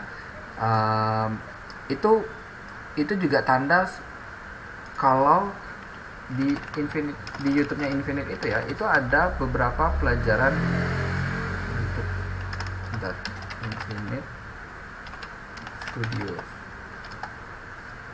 ini ya, yang tadi itu salah malah lari ke sini. Infinite Studios mana sih, bentar, tadi kan saya udah buka ya.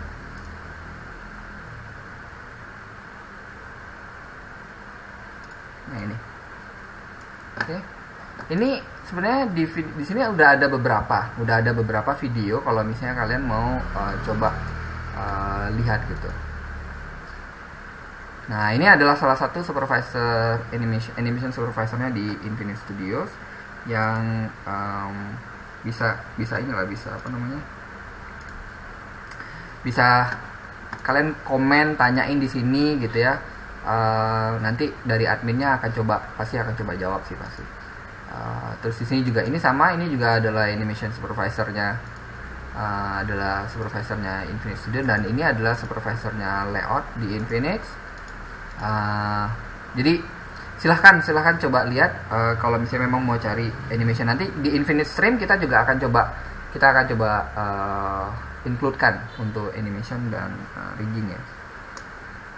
Terus dari Katarina nanya, kalau 3D environment gimana mas?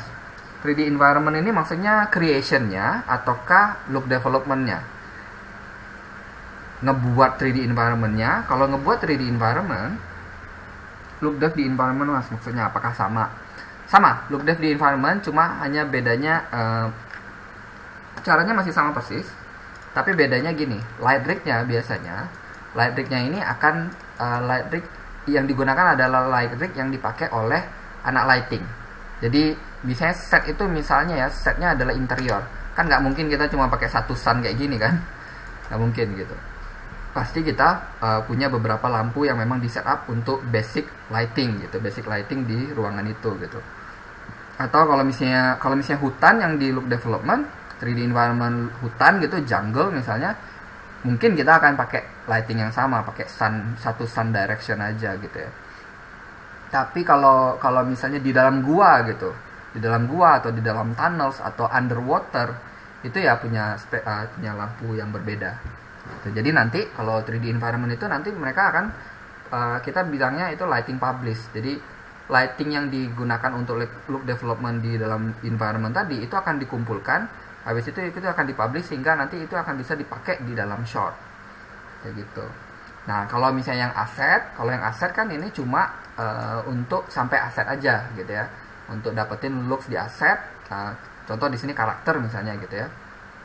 Props dan segala macam itu ini untuk generic look development lah gitu. Tapi ketika sudah masuk ke set building atau ke set building lah yang memang udah digabungin semua, pohonnya udah digabungin, ground ada rumput, ada tanaman, ada batu dan segala macam dikumpulin jadi satu dalam satu environment, baru nanti biasanya lightingnya itu akan menyesuaikan. Jadi nanti biasanya tuh kadang-kadang pohonnya ternyata di bawah pohonnya terlalu gelap, nanti kadang ada dikasih bounce light di situ gitu untuk nambahin supaya nggak terlalu gelap pohonnya.